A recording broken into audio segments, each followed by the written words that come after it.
तो नमस्कार, आदाब, सत श्री अकाल दोस्तों। मैं रजनी स्वागत करती हूँ आपका हमारे चैनल विद्या ज्ञानार्जन में। तो जैसा कि दोस्तों हम खनिज पढ़ रहे हैं और मैंने आपको 11 खनिज 2 चैप्टर्स में पढ़ा दिए हैं। आज हम खनिज कंप्लीट कर लेंगे उसके बाद में, लेकिन कोयला पेट्रोल हम यहाँ नहीं पढ़ेंगे क्योंकि कोयला पेट्रोल राजस्थान में हम अलग से पढ़ेंगे। क्योंकि एक छोटा सा चैप्टर मैं उसके लिए बना दूंगी। बहुत सारे कोयला पेट्रोल के क्षेत्र हैं और इम्पोर्टेंट भी हैं, तो वो हम अलग से देख लेंगे। आज हम बचे हुए खनिज पढ़ते हैं, ठीक है। तो सबसे पहले पढ़ते हैं 12वें नंबर पे तांबड़ा खनिज, जिसको इंग्लिश में गार्नेट भी बोलते हैं। और इंग्लिश में क्या, गार्नेट ही लिखा हुआ आएगा। तांबड़ा आपको बहुत कम जगह मिलेगा, तांबड़ा लिखा हुआ, गार्नेट ही लिखा हुआ इसका आता है। एग्जाम में भी ज़्यादातर गार्नेट गार्नेट ही दे देते हैं। गार्नेट को रक्तमणि भी बोलते हैं और फिरोजा भी बोलते हैं। इसके उपनाम है रक्तमणि और फिरोजा। गार्नेट मिलता कहाँ है? टोंक के राजमहल कल्याणपुरा क्षेत्र में, भीलवाड़ा के कमलपुरा दादिया क्षेत्र में, और अजमेर के सरवाड़ और खरखारी क्षेत्र में मिलता है। दोस्तों बहुत इंपॉर्टेंट नहीं है यह खनिज, आप इतना याद रख लेना कि टोंक, भीलवाड़ा, अजमेर के आसपास यह खनिज मिलता है। और बस कि तांबड़ा को रक्तमणि बोलते हैं, फिरोजा भी बोलते हैं। बहुत ज़्यादा इंपॉर्टेंट नहीं है, ठीक है। जो इंपॉर्टेंट होगा मैं बता दूंगी, इस पर थोड़ा सा ज़्यादा ध्यान दीजिएगा। इसके बाद में अपन पन्ना जो नाम सुनते हैं वो है पन्ना, और इसको एमराल्ड बोलते हैं इंग्लिश में। और हरी अग्नि इसको उपनाम के रूप में अपन बोलते हैं बिकॉज ये हरे रंग का होता है। ये थोड़ा सा इम्पोर्टेंट है क्योंकि काला गुमान से लेकर काला गुमान जो काला गुमान जो शायद उदयपुर में है, यहाँ पे मैंने गलती से लिख दिया, काला गुमान उदयपुर में है। उदयपुर से लेके दोस्तों अजमेर तक ऐसे करके इसकी एक पट्टी पाई जाती है। उदयपुर, फिर यहाँ उदयपुर, यहाँ राजसमंद, यहाँ अजमेर, ठीक है। इसकी एक पट्टी पाई जाती है, तीनों जिलों में यह मिलता है। इसके कारण इस पट्टी को पता है क्या बोलते हैं? इस पट्टी को बोलते हैं ग्रीन फायर बेल्ट, ठीक है। क्योंकि इसे हरी अग्नि बोलते हैं ना, हिंदी में हरी अग्नि बोल रहे हैं, इंग्लिश में इसे बोल रहे हैं ग्रीन फायर बेल्ट। कहाँ से कहाँ तक की? काला गुमान क्षेत्र से लेके काला गुमान, फिर जाएगी ये राजसमंद, और फिर जाएगी ये अजमेर तक की, है ना। तो ग्रीन फायर बेल्ट में भी नाम इम्पोर्टेंट हो गया। अभी तक तो नहीं आया लेकिन हो सकता है कभी आ जाए, है ना। थोड़ा सा ये इंपॉर्टेंट हो जाता है कि पन्ना को बोलते हैं सबसे पहले तो हरी अग्नि, और पन्ना के उत्पादन क्षेत्र जो है उनको ग्रीन फायर बेल्ट बोलते हैं।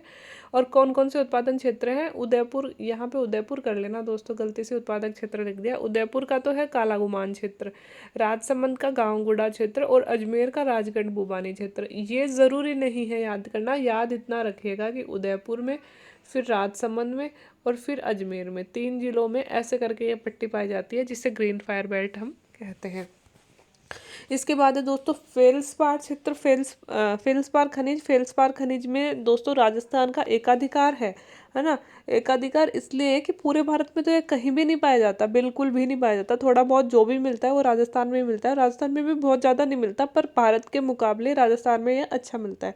तो उदयपुर का एक ही याद रख लीजिएगा। अजमेर का मकरेरा और दादलिया क्षेत्र। कई बार थोड़ा सा फेल्सपार अगर पेपर हार्ड बने तो फेल्सपार पूछ लिया गया है, शायद एक बार आरएएस के एग्जाम में पूछा था। और पालिका चामुंडिया याद रखने की ज़रूरत नहीं है, आप सिर्फ ये याद रख लीजिएगा। हो सकता है कि मे बी ये क्वेश्चन आ सकता है कि अजमेर का मकरेरा क्षेत्र किसके लिए प्रसिद्ध है। तो फेल्सपार थोड़ा सा 2-3 बार पढ़ोगे अपने आप दिमाग में याद आ जाएगा कि फेल्सपार का नाम आते ही, या फिर मकरेरा दादलिया का नाम सुनोगे तो याद आ जाएगा कि शायद ये फेल्सपार के लिए था। ऐसे कुछ करके 2-3 बार पढ़ोगे याद हो जाएगा, बहुत बड़ी चीज़ नहीं है। चूना पत्थर इसलिए इम्पोर्टेंट है दोस्तों कि सीमेंट चूना पत्थर से बनती है, और राजस्थान सीमेंट के उत्पादन में अग्रणी है। तो इसलिए जहाँ जहाँ चूना पत्थर अच्छा होता है ना, वहाँ वहाँ सीमेंट के कारखाने हैं। तो इसलिए अपन को याद होना चाहिए कि कहाँ तो सीमेंट बनती है और कहाँ चूना पत्थर मिलता है ना। चित्तौड़गढ़ के निम्बाहेड़ा क्षेत्र सीमेंट के लिए फेमस है, तो ऑब्वियसली वहाँ पे चूना पत्थर मिलेगा, इसीलिए तो सीमेंट उत्पादन हो गई, है ना। तो चित्तौड़ का निम्बाहेड़ा और शंभूपुरा क्षेत्र सीमेंट के लिए फेमस है। बूंदी की लाखेरी, इंद्रगढ़, है ना। बूंदी में भी दोस्तों सीमेंट बहुत ज़्यादा उत्पादित होते हैं। उदयपुर के मंदेरिया क्षेत्र में, और बूंदी हो गई। और गोटन नागौर की तो आपने सुनी भी होगी, सफ़ेद सीमेंट फेमस है ना। तो गोटन नागौर और मुंडवा और गोटन दोनों क्षेत्र नागौर के फेमस है। और जैसलमेर का दोस्तों सानू क्षेत्र भी बहुत फेमस है सीमेंट उत्पादन के लिए। तो ये सीमेंट के लिए फेमस है, इसलिए चूना पत्थर के लिए फेमस है, क्योंकि सीमेंट वहीं उत्पादित होती है जहाँ चूना पत्थर है। क्योंकि चूना पत्थर सबसे ज़्यादा उपयोग में आता है सीमेंट बनाने के लिए। सबसे बड़ा जो कच्चा माल है वह चूना पत्थर ही है ना। तो एक ही है दोनों के क्षेत्र, चाहे आपसे सीमेंट के पूछ लिए जाएं, चाहे आपसे पूछ लिए जाएं चूना पत्थर के। तो चित्तौड़गढ़ का निम्बाहेड़ा शंभूपुरा क्षेत्र, बूंदी का लाखेरी, इंद्रगढ़ बूंदी, और नागौर का मुंडवा नागौर, और जैसलमेर का सानू क्षेत्र फेमस है। इसके अलावा दोस्तों है फ्लोराइट और फ्लोरस्पार, एक नाम याद रख लीजिएगा दोस्तों, फ्लोराइट और या फिर इसको ही फ्लोरस्पार बोलते हैं, मांडो की पाल डूंगरपुर। बहुत इंपॉर्टेंट है, बहुत बार एग्जाम में पूछा गया है, मांडो के पाल डूंगरपुर, अब तक बड़ी एग्जामों में ही पूछा गया है। तो मे भी चांसेस हैं बहुत ज़्यादा कि मांडो के पाल डूंगरपुर किसके लिए फेमस है, या निम्न में से फ्लोराइड खनिज कहाँ पे पाया जाता है। तो मांडो के पाल डूंगरपुर किसके लिए फेमस है, फ्लोराइड खनिज के लिए, या फिर फ्लोरस्पार भी कई बार इसको लिख देते हैं, इसके लिए फेमस है।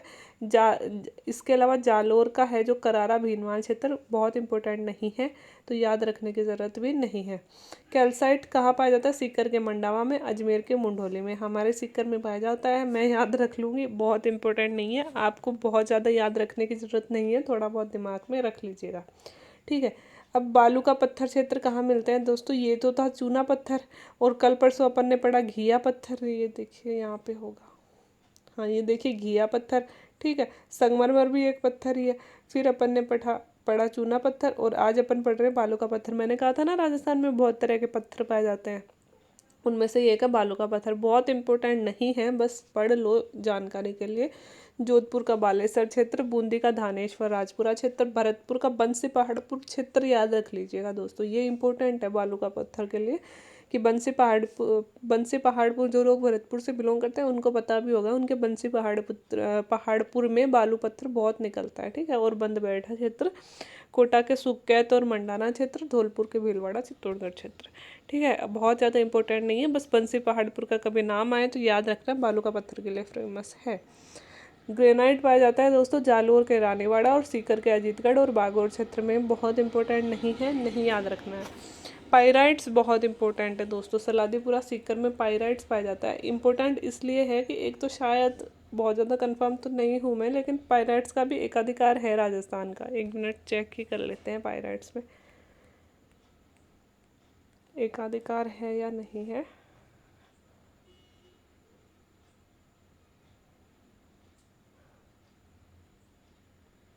सॉरी दोस्तों, आपको पिछले वीडियो में चेक करना पड़ेगा, यहाँ पे वो कटी हुई है तो यहाँ पे नहीं दिखेगा, और मैं आपको नेक्स्ट वीडियो में बता दूंगी कि है या नहीं है, लेकिन मैं कंफर्म तो नहीं हूँ पायराइट्स के लिए एकाधिकार है या नहीं है। लेकिन पायराइट्स फेमस इसलिए है क्योंकि ये जो सलादीपुरा सीकर है ना, यहाँ पे बहुत ज़्यादा पायराइट पाया जाता है ना, बहुत भारी मात्रा में पायराइट्स के भंडार मिले हैं। तो सलादीपुरा सीकर अभी हाल ही में सुर्खियों में आया था, है ना, थोड़े दिन पहले, 2-3 साल पहले, तो कई बार इसका नाम आया है।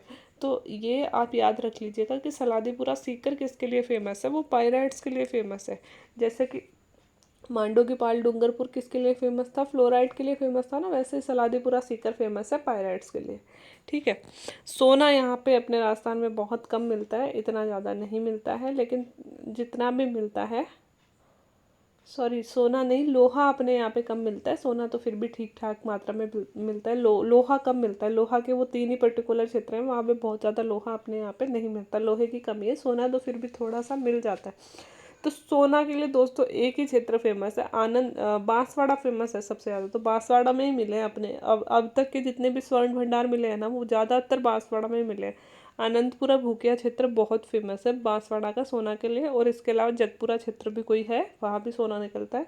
और दौसा का बासेड़ी बड़ौदा क्षेत्र नहीं याद रखना है, दौसा बस बांसवाड़ा याद रख लेना। आनंदपुरा भूकिया क्षेत्र, क्योंकि अभी हाल ही में यहाँ पे वापस खनन के सर्वे चल रहे थे, जिसमें और भी बड़ी मात्रा में सोने के भंडार बांसवाड़ा क्षेत्र में पाए गए थे, इसलिए मे भी न्यूज़ में है थोड़े दिन से, तो आ जाए एग्ज़ाम में, इसलिए याद रख लीजिएगा। और जो मैंने चांदी बताई थी, तो वो मैंने आपको कहा था ना, सीसा जस्ता के जो क्षेत्र जहाँ सीसा जस्ता मिलता है वहाँ चांदी भी मिलती है ना, तो वही क्षेत्र है सेम, उदयपुर के जावर क्षेत्र में और भीलवाड़ा के रामपुरा आगुचा क्षेत्र में। इसके अलावा माधोपुर का चौथ का बरवाड़ा भी आप ये याद कर सकते हो, भीलवाड़ा का रामपुरा आगुचा क्षेत्र आ गया।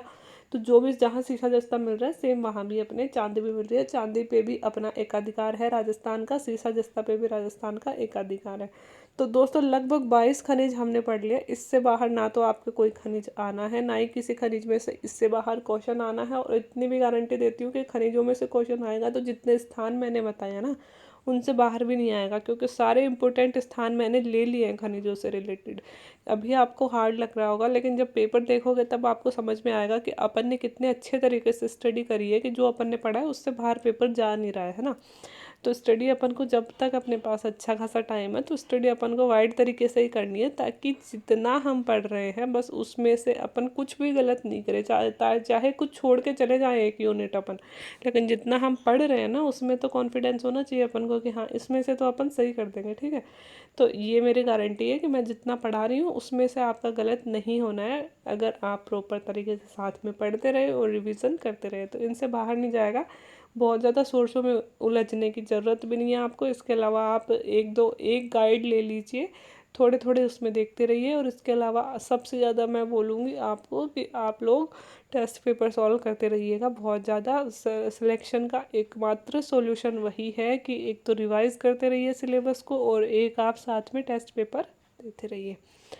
तो आज के लिए इतना ही दोस्तों, खनिज हमारे पूरे हो गए। कोयला पेट्रोल और गैस हम पढ़ेंगे, वो एक छोटा सा चैप्टर और बना लेंगे 10 मिनट का, अगले वीडियो में वो पढ़ लेंगे, फिर हमारे खनिज और ऊर्जा संसाधन कंप्लीट है।